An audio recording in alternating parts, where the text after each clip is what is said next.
This episode was brought to you by Google Cloud, a partner that needs no introduction. What you might not have heard of, though, is that Google offers a Google for Startups cloud program where they give you access to startup experts, technical training, business support, and cover your Google Cloud costs up to $200,000 for 2 years, or even $350,000 if you're an AI startup. Scale your startup faster and smarter with Google Cloud. Head over to goo.gle/Swisspreneur. The medicine is helping with the disease, but they have a lot of side effects. And it's because the medicine targets a protein which also is involved in other parts of the body. Now, the dark genome, this is not the case. So the dark genome is only active in a specific tissue. So if you can develop drugs against the dark genome, you can control the disease-driving process, but only in the place where it is important.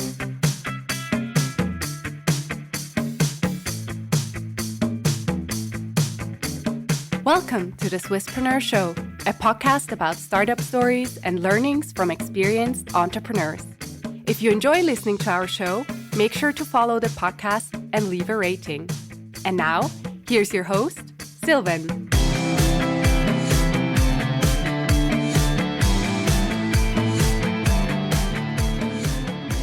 Samir, a very well welcome to the Swisspreneur Show. It's a huge pleasure and honor to have you here today. Thank you. I'm delighted to be here. It's really cool to have the chance to talk to you. Absolutely. We have plenty of things to talk about. Before we do so, I want to quickly introduce you. You are the co-founder and CEO at HAYA Therapeutics, a precision medicines company targeting the regulatory genome and for cardiovascular diseases, fibrosis, and cancer. It's a very technical thing that we'll dive into together.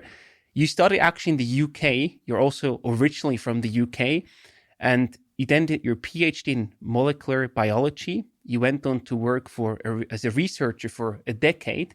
So I just wonder, what were you researching back then?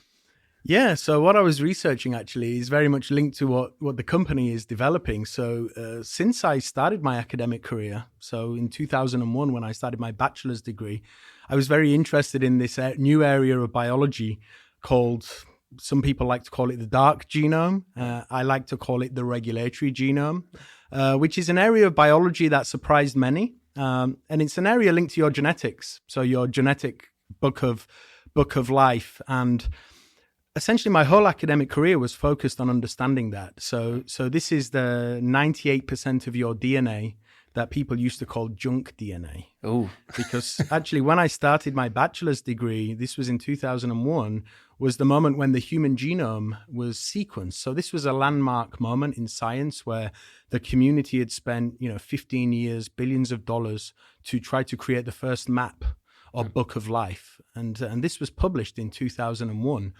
And when it was published, it created a huge surprise, actually, because I'm sure many of your audience understand the concept of genes. This is your genetic information. It's what gives you your traits.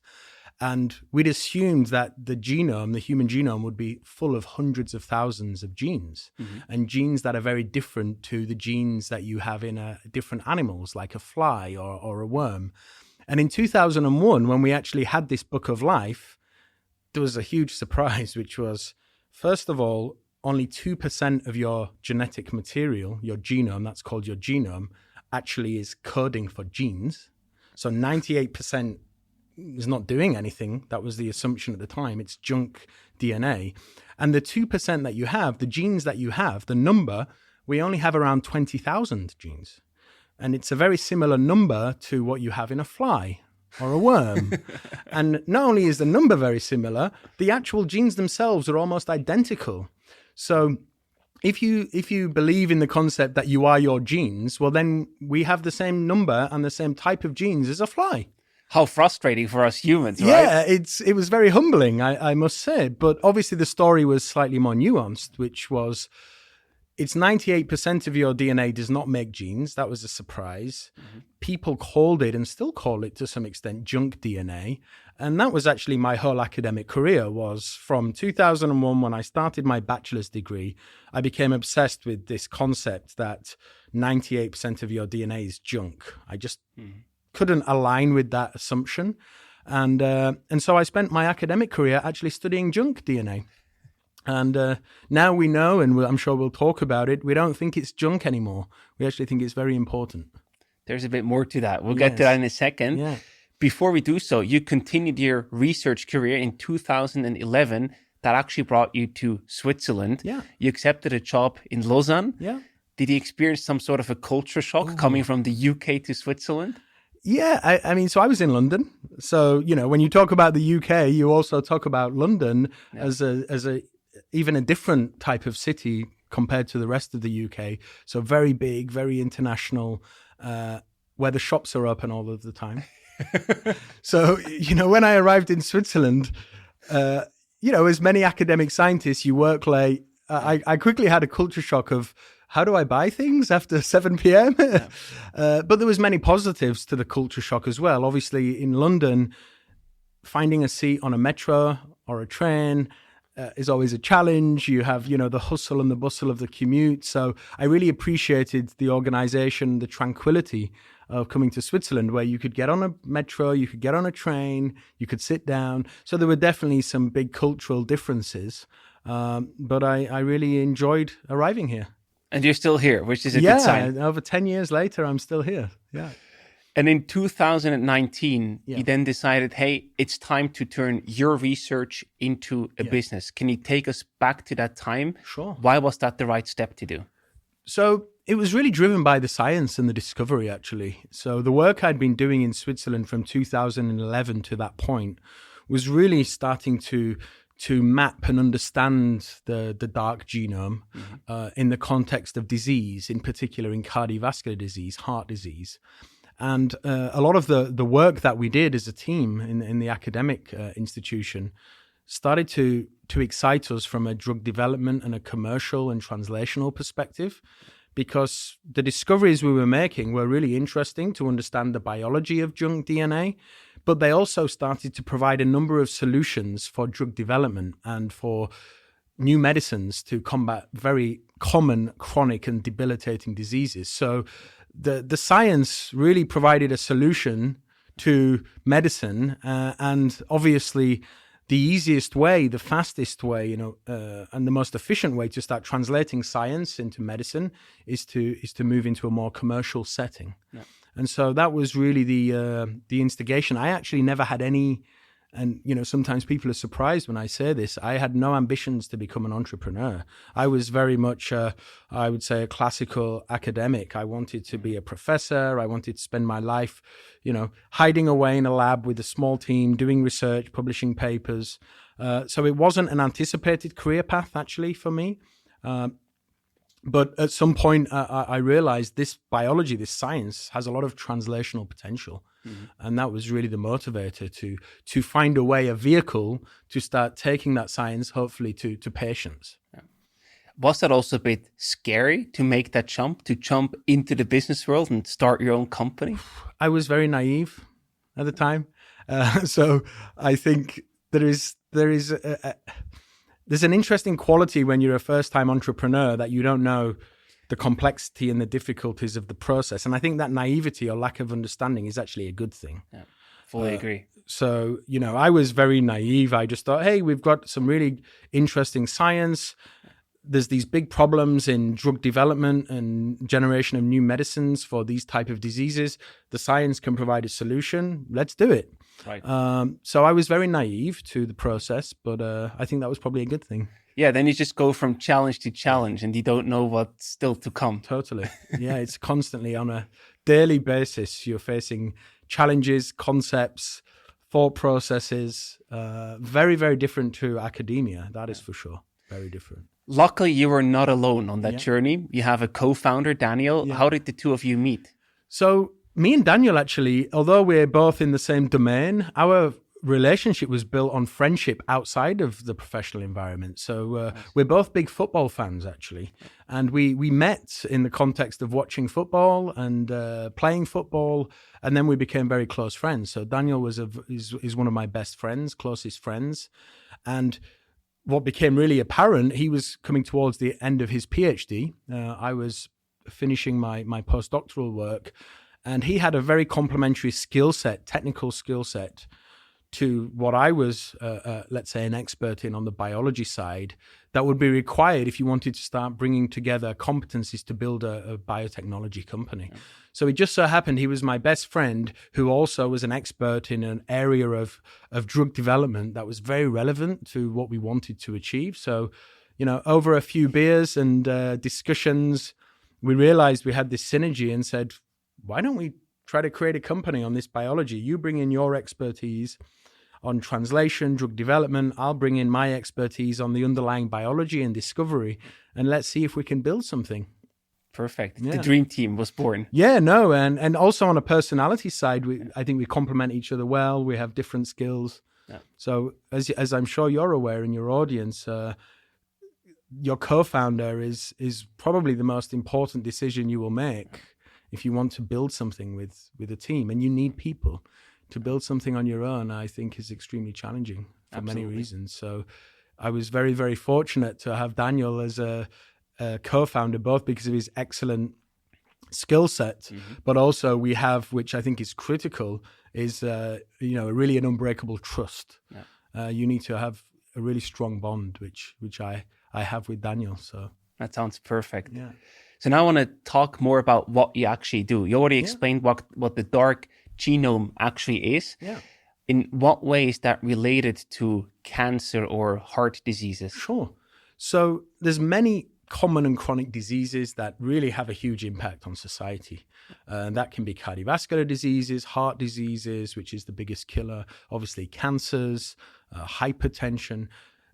Ultimately, your audience, think of all of the diseases that have probably most impacted you and your friends and your family, and it's what we call these common and chronic diseases. And what we know is actually the biggest risk factor for many of these diseases is your environment, your lifestyle, what you're exposed to. And that actually is part of the challenge of drug development, because these diseases are caused by the environment. They're also caused by common genetic variations, so differences in our genetics that we all have. But the environment, the way the environment speaks to your DNA, so if you think of your genome as your software, your book of life, it's constantly speaking with the environment. That's how you adapt. That's how you function. And this communication, actually, what we've understood over the last 10, 15, 20 years, is the way that the environment, the outside, communicates with your genetics. It's not at the level of the genes, it's at the level of the software within your genome, which is actually the dark genome or the regulatory genome. So many of these common and chronic diseases are caused by your cells in your different tissues responding to the environment and changing their identity, changing their state. And this process actually happens at the level of epigenetics, which some of your audience may be aware of. And this is transacted at the level of the regulatory genome or the dark genome.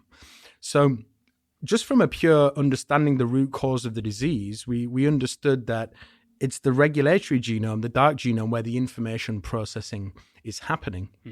And additionally, what we realized is that the regulatory genome is very specific in its activity. So it's in each tissue and in each disease, it's very specific in how it responds to those diseases.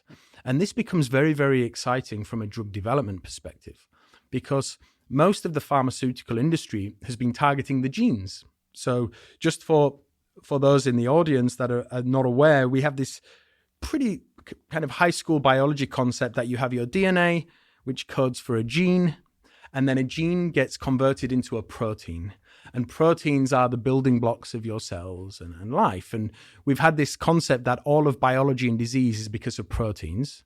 That dogma was obviously challenged when we realized that most of your DNA does not make protein. But these proteins are not very specific. So you only have 20,000 of these. So if you imagine the same protein, think of a protein like a brick in a building when you're building something. So you can use proteins in many different ways. You can assemble them in different tissues, in different contexts, but the same protein can be used in many different ways. Now, this is a problem because if you're developing drugs to target proteins, then you might only want to influence the activity of a protein in one tissue. Okay? But typically we know that these proteins the same protein is all over the body. And this is what causes side effects and safety. So a lot of people, when they're taking medicine, the medicine is helping with the disease, but they have a lot of side effects. And it's because the medicine targets a protein which also is involved in other parts of the body. Now, the dark genome, this is not the case. So the dark genome is only active in a specific tissue. So if you can develop drugs against the dark genome, you can control the disease-driving process, but only in the place where it is important. Yeah. And that significantly reduces the side effect profile. Mm-hmm. So by targeting this landscape, you can really start to do two things. Is you can target the root cause of the disease, which is how your DNA interacts with the environment.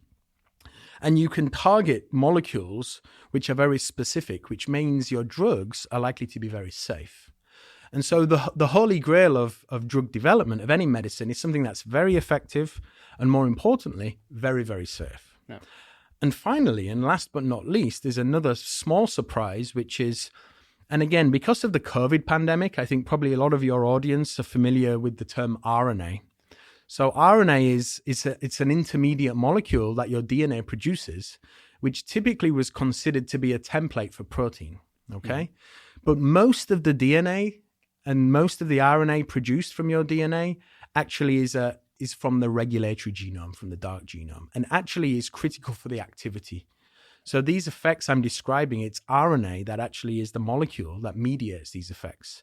And why is that exciting? Well, as we saw with COVID and a number of new medicines over the last 5 years, we now have ways to target RNA. We have RNA medicines, RNA genetic medicines, which are becoming extremely accessible. So when you merge these three concepts, you have the ability to target the root cause, so very effective medicine. The targets are very specific, so the medicine is very safe. And we can use this new generation of medicines, genetic medicines, which are very fast to be developed and also very accessible. So we believe that is the innovation, that we have a platform and an approach to develop truly effective, safe, and accessible medicines for the major diseases that impact society. Wow, that just felt like a masterclass in biology. Thank you for sharing all that. No problem. I hope it was accessible. For me, it was perfect to do a deep dive. And now I wonder, you probably merge all of these three areas that you just mentioned in your flagship product, the HTX-001. Yeah. What do you exactly solve there? What is that product targeted for? So HTX-001 is a molecule that is being developed for heart failure. Mm-hmm. So as I mentioned, many of these common diseases are caused by the environment, your lifestyle, and this is the case for heart failure. Yeah. So unfortunately, whether it's what you eat, blood pressure, high blood pressure, being stressed, unfortunately, many people also have genetic mutations which cause the heart to be stressed.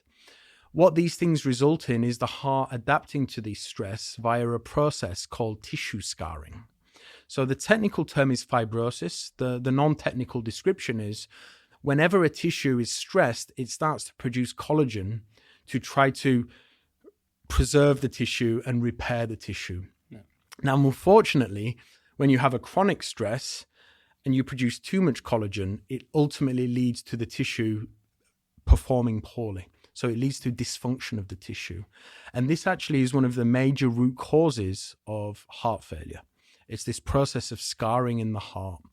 And we know at the cellular level that there are specific cells in the heart that respond to the environment to produce collagen. So what we've discovered, and actually this was towards the end of my academic career, we discovered one of the first examples in the world, actually, of one of these dark genome molecules that specifically controls this scarring in the heart. Crazy. Okay? So it's very specific to the heart.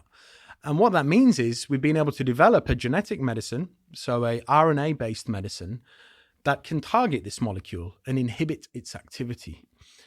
And so because the target is very specific to the heart and we have a very accessible drug genetic medicine modality, we've developed this molecule to enable you to block this process, tissue scarring. And what we've demonstrated, which has been published, some of this has been published, some soon to be published, in a number of different preclinical models, so testing our drug in different models, is that we have really a very potent anti-fibrotic effect. So we can block scarring in the heart, and this obviously results in preserved heart function, structure. And the hallmarks of heart failure that ultimately result in death and hospitalization, we can have a very potent and very safe ability to block those. So our flagship product is one of these genetic medicine molecules to help people with heart failure. That is the ultimate objective. Wow, that sounds like a game changer in the market. Yes, it would definitely be a very significant milestone in the cardiovascular space. I think the whole world is looking for next generation and innovative ways to stop heart from failing.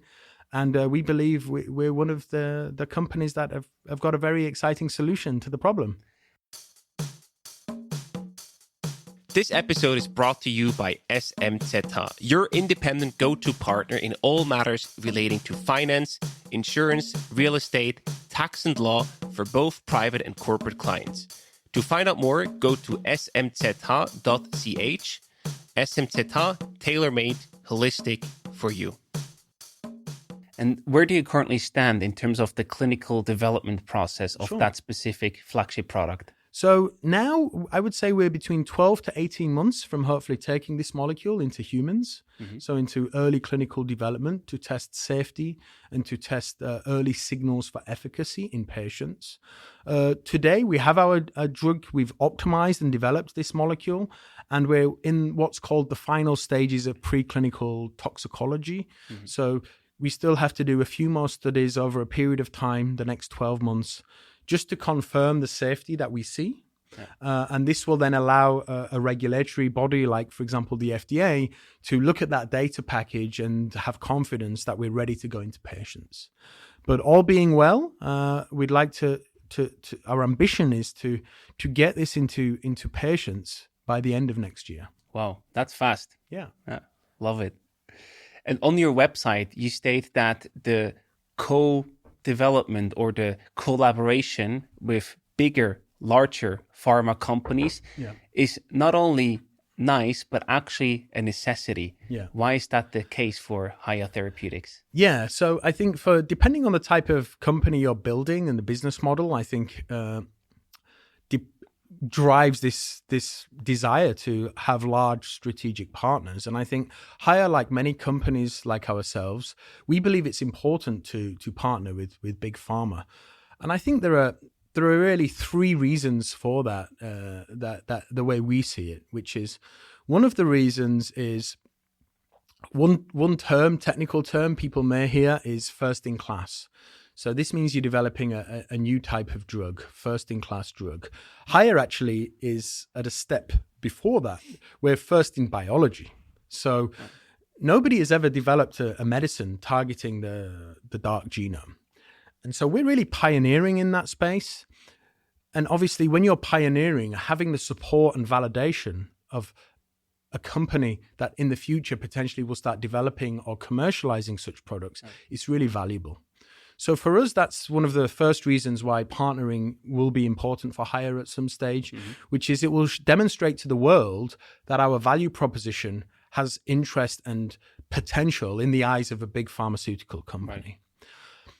The second reason is really the platform that we've built. So I mentioned our flagship, our lead product in heart failure, but behind that, we've built the capabilities, both experimental data science and computational capabilities to map the dark genome in any tissue, any disease, any cell.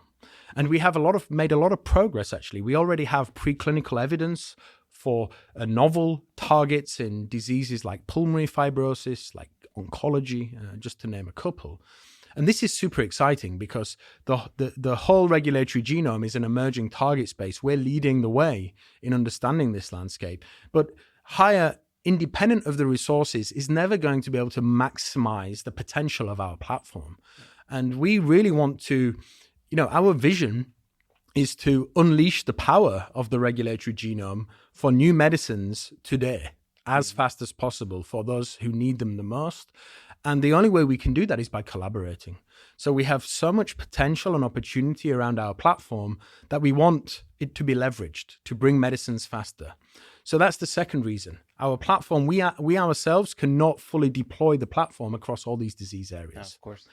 And then third, last but not least, especially for an early stage company like ourselves, is partnerships provide ways to finance the company in different ways, for example, in a non-dilutive way, which that type of non-dilutive financing, that positive cash flow that comes from partnerships, also gives the company flexibility to continue innovating. Because the company's at a point now where we're transitioning in from a research, we do R&D. The last 2 or 3 years, the focus has been on R. We're moving into D, which is development, product development. And product development is critical. That's what patients need. They need actual products. And we're completely committed to the product development side. But we want to ensure that the company can continue to innovate on the research and the discovery side.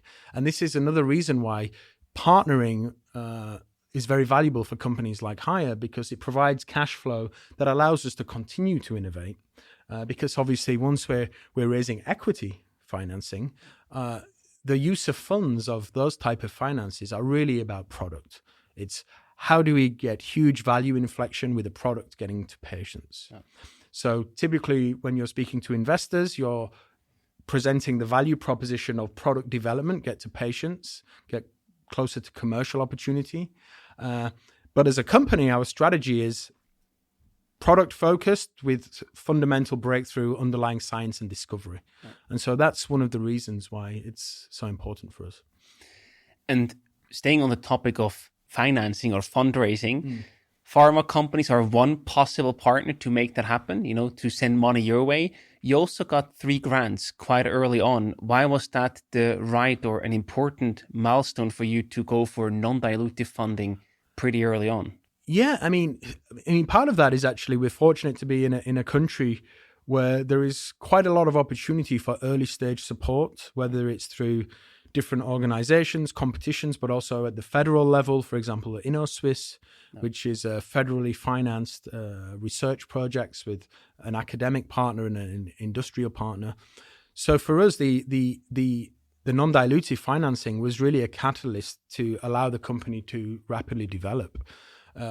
A company like HAYA, a drug development biotechnology company, ultimately needs significant reserves of capital, access to capital, which typically comes from venture capital. And then, if you demonstrate success at some point, public markets. So for us, the non-dilutive grants were not purely a strategic focus from the perspective of raising capital or obtaining resources. It was really time. It was allow us to move as fast as possible with some of our programs. And then in parallel, as a parallel track, start to build an investment thesis and a value proposition that would be attractive to investors. Yeah. And I also want to pick up the first point you mentioned before of, being first in biology. You do something really, really new that no one before you has ever done before. Yeah. When you work with pharma companies, that also seems to be, whoa, this is risky. Absolutely. How do you deal with that? Because you still have probably to convince them even more, and they're by nature risk averse. Yeah. I mean, the simple answer is data is king. Yeah. And when you don't have data, get more data. So, of course, first in biology is really risky. If we have a balance on risk because our targets and the biology is novel, but we're using now very well validated chemistry and tools, genetic medicine tools that are relatively de-risked. So our technical risk for our drug molecule is relatively low. The biological risk around the target is quite high. And obviously with new biology, drug development, it's really a process of known unknowns and unknown unknowns. Okay? Yeah. And we all know a lot of the known unknowns. But when you're in new biology, there's a lot of unknown unknowns that can surprise you. And that is where the risk comes from. So how do you convince partners or investors about this? Well, ultimately, the answer is data. So you have to be in the lab. You have to be generating data. You have to be listening to feedback. You have to understand what do partners and investors need to see to give them conviction to de-risk this biology. And then you have to go away and generate the data. There's no shortcut around it, unfortunately. And to make that happen, to generate that data, you also need a great team to make it happen. Absolutely. And that's probably one of, if not the biggest challenge that you face as a company. So how do you really attract the best talent to come and work for you at HAYA? Yeah. No, I mean, everything I just mentioned before, because we have such an incredible team in HAYA, it's enabled us to generate that data. So I'm a big advocate of the concept that 90% of the success of any enterprise, it's about people and culture. 100%. The science and the tools and the technology enables, but it's not a key success driver. It's all about the team and the people. And, how we've attracted, amazing team members, it's really the value proposition and the vision of the company. So we are on the leading edge of science. So there's not a lot of commercial companies in biotechnology that are not just trying to make new innovative medicines, but they're doing that while being at the leading edge of basic science. And that can be very, very attractive to very smart, motivated scientists. The idea of contributing directly to a potential product that can help people while still exploring and understanding the underlying biology that motivates a lot of the greatest scientists. They're inspired not just by providing solutions, they're inspired by the curiosity of understanding. And so we provide that environment where we're doing, first in biology, drug development, which means we're very close to discovery. We're very close to cutting edge, leading edge science. And I think those two factors have very much helped the company attract talent. And then from a cultural perspective in the company, we do have high expectations, and I think that motivates people. We want to have a company full of amazing colleagues, stunning colleagues, as we call it. And I think when you're working with great people who are passionate, who are motivated, who are inspiring, that just creates a snowball effect of more motivation, attracting people, and motivating the people that you already have in the team. It sounds also like sort of a compounding effect. Yeah. Not only that we know from investing, but actually also investing in your people and your culture. Absolutely. I think it's, I've definitely, I'm an advocate of that concept of the biggest driver of success is people and culture. No question. And to make that happen, you also have an office, a lab actually in San Diego in the United States. Yeah. Why was that the right step, despite, of course, access to a new pool of talent that you find there probably? Yeah, so I think a couple of the drivers were talent pool. So despite Switzerland being a real innovator and a great place to be for drug development, obviously there's a big pharmaceutical industry here, some of the new biology and especially the new drugs that we're talking about, these genetic medicines, a lot of the innovation has happened in other places, including the United States. And actually, where we are located in the US, in San Diego, is one of the global centers of excellence in this RNA therapeutics field. So by building out research operations there, we really have fantastic access to a talent pool with deep, long experience in RNA medicine, which is a relatively new area. And it also opens up and provides the company with a different perspective on the market, on the opportunity, and on the financing side. So there are many differences between the United States and Switzerland. And, one of the most important differences for companies like HAYA, which is deep tech, deep science, biotech, high risk, revenue and cash flow is a long way in the future. These are very high risk investments with a high upside. And as I'm sure you and your audience are aware, there is a different mindset, risk appetite amongst investors, especially venture capitalists on the US versus Europe. That's 100%. Just the reality. Yeah. So you have to be in the ecosystem. You have to be around the investors, around the talent pool. And for us, it's been a very, very positive experience. We have a great team there now, going on 10 people there. And we're being able to integrate between the two sites pretty well. And for us, it's been a positive. Does that sometimes also open up more challenges? Because you mentioned the culture, right? And if you are managing across different continents, different time zones, and probably pretty different cultures between Switzerland and the United States, how do you manage that to make sure that still everyone is aligned and feels like one team? I mean, great question. It's a challenge. It's an ongoing process. I think COVID taught the world on how you can manage teams remotely. So we definitely leverage, these different tools, be it Slack, be it Teams, etc. So I think we leverage these tools for decoupled working, I think, pretty effectively. One thing we do a lot is moving between locations. So different members of the team at different levels spend time in both locations. We try to have at least once a year everybody together in one of the locations. But from a cultural perspective, it's actually quite interesting, because when you care for your colleagues and when you're working as a team across a 9-hour time zone difference, that tests the culture of the company. Because some folks might have to wake up very early, some folks might have to work late, or stay later than typical to be able to get work done. Right. So it actually is an interesting way to see how the culture manifests and to in a way screen for the culture.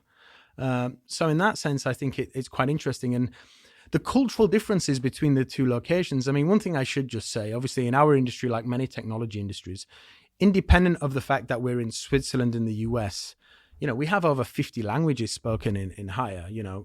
It's an extremely multinational workforce. So very culturally diverse, independent of the locations. On the US side, we have many international folks. Absolutely, on the Swiss side, a very high representation of folks from different countries. And I think that cultural kind of balance and cross-pollination has also been valuable. I think on the US side, some of the cultural aspects there help on the Swiss side and vice versa. So I think you can make it work. Sounds like a strong combination, a good combination. Yeah. How do you split your time? How much time do you spend in the US versus Switzerland? I would say majority of my time is still in Switzerland, but obviously I am traveling frequently for meetings and meeting with the teams, etc. I think, again, the remote tools that we have, it's possible to be very, very connected, and of course travel is important. No, you can't get around that. You can't get around it. I also want to take a bit of a look into the future. Yeah. By everything you shared now, I see the immense potential, like the platform that you're building, and your current flagship product is probably just one of many, many more to follow. So the potential is gigantic, to say the least. Where do you want to take this? Where do you want to go? What is sort of your bolder vision? Do you want to have more flagship products? Do you strive for an IPO or an exit to a strategic partner? What is sort of your ambition? So my ambition, and it seems like a simple answer, is I want to build a company to develop and commercialize medicines in the disease areas of high unmet need. I'm a strong believer that if you build to achieve that, whatever happens in the intermediate, and obviously at some point you need to capitalize a company. At some point, if you're a success, you may need to capitalize through larger pools of capital, i.e. public markets, for example. Right. You may need to do large partnerships, for example. But our focus at HAYA is really simple, which is we want to really enable a world of an extended health span by combating these common and chronic diseases through the power of the regulatory genome. And we believe our platform and what we're demonstrating is really starting to show to the world that the regulatory genome is a next generation space for drug development. And we want to be leading that new wave, that new area of biology, and taking it into the clinic. And ultimately, we want to build a company to one day commercialize our own products. And anything that happens in between, that will happen when the time is right. And that's a means to an end, not the end goal itself. Yeah. I love that perspective. Absolutely. I mean, that's why we're in this business, is to try to get products to people. And that means development, commercialization, and getting it into hospitals and pharmacies. And finding the best way to make that happen. Yeah, absolutely. And building for that. I think it's important that has to be, you have to build backwards. Yep. And ultimately the objective of all of us in this industry is for our loved ones in the future to have the medicines they need, which sadly is not the case today for many, many diseases. I'm glad you're working on that with your team. Yeah.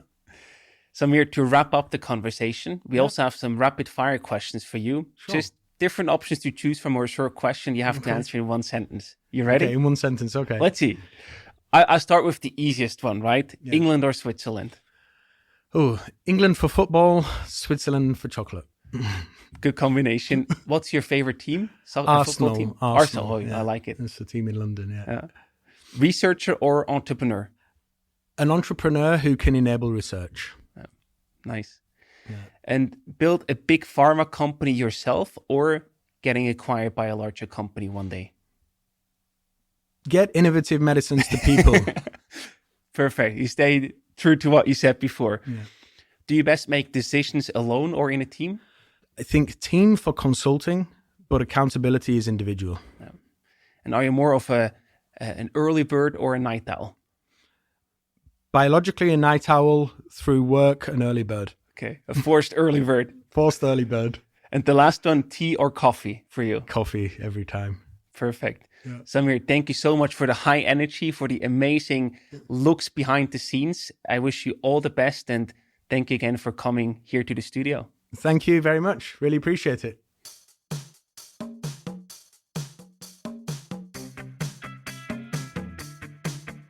We hope you enjoyed today's episode.